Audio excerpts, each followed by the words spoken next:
Good morning children.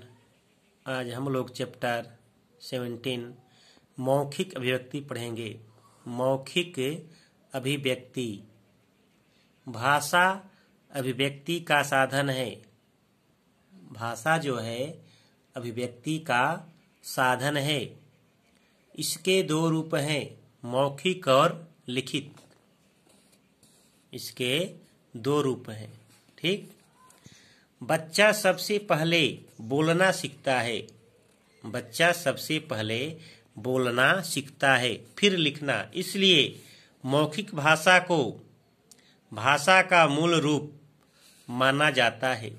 परीक्षाओं में लिखित भाषा को अधिक महत्व दिया जाता है, लेकिन कई बार यह देखा गया है कि एक योग्य छात्र भी बोलने में संकोच करता है। इसलिए विद्यार्थियों के सर्वांगीण विकास के लिए श्रवण, पठन, वाचन और लेखन सभी का ज्ञान आवश्यक है।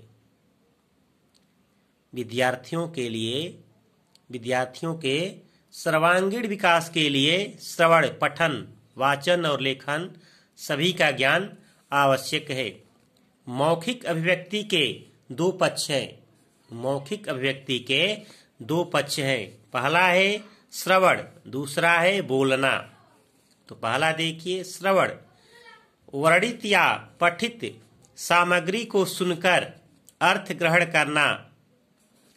वर्णित या पठित सामग्री को सुनकर अर्थ ग्रहण करना। अर्थ ग्रहण कहना। वार्तालाप, वाद विवाद, भाषण, कविता, पाठ आदि को ध्यानपूर्वक सुनना और समझना क्या है? श्रवण है। वर्णित या पठित सामग्री को सुनकर अर्थ ग्रहण करना। अर्थ ग्रहण कहना। वार्तालाप, वाद विवाद, भाषण, कविता, पाठ आदि को ध्यानपूर्वक सुनना और समझना क्या है? श्रवण है। दूसरा बोलना देखिए, अपने मन के भावों और विचारों को इस प्रकार अभिव्यक्त करना जिससे सुनने वाला हर बात को अच्छी तरह से समझ सके। अपने मन के भावों और विचारों को इस प्रकार अभिव्यक्त करना जिससे सुनने वाला हर बात को अच्छी तरह से समझ सके। मौखिक अभिव्यक्ति के रूप। मौखिक अभिव्यक्ति के अनेक रूप हो सकते हैं।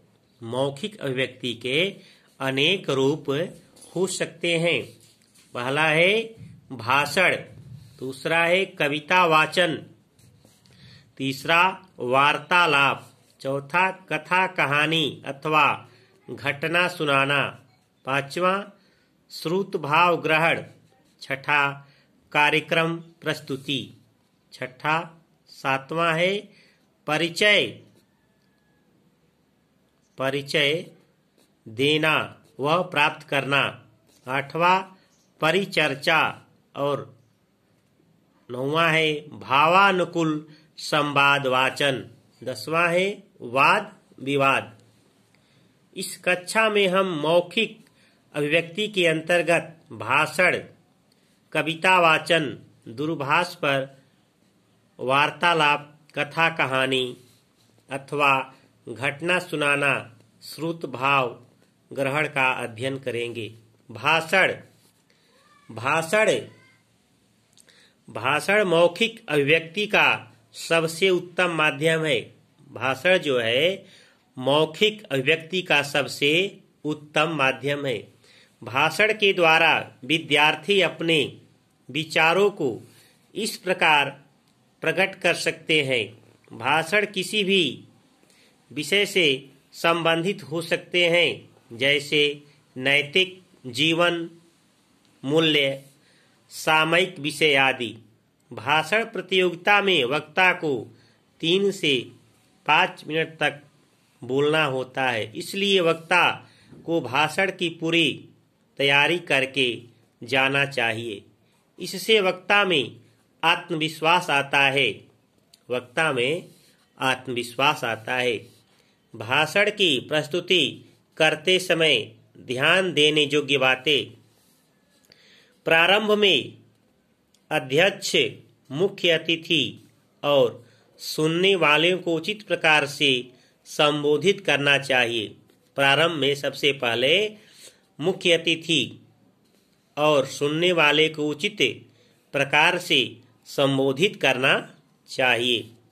भाषण के प्रारंभ में विषय का परिचय देना चाहिए। विषय, जिस विषय पर हम भाषण कर रहे हैं उससे परिचित कराना चाहिए।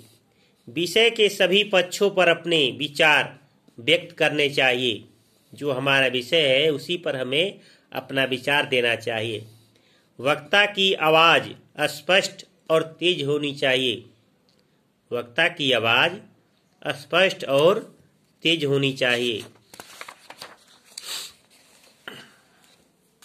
भाषा सरल और लोक प्रचलित होनी चाहिए। जो वक्ता की भाषा होनी चाहिए वह सरल होनी चाहिए। आवाज में उतार चढ़ाव होना चाहिए, जैसे कभी जोश तो कभी शांत स्वर में। भाषण के मध्य में कोई कविता, घटना, सूक्ति अवसर के अनुसार सुनानी चाहिए। भाषण देते समय समय समय पर दर्शकों को भी संबोधित करना चाहिए ताकि दर्शकों को भी अपनी उपस्थिति का एहसास हो।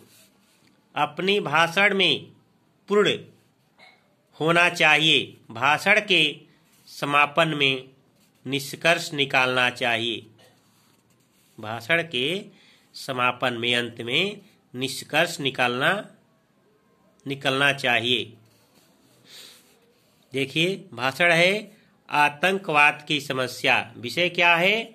आतंकवाद की समस्या। ठीक।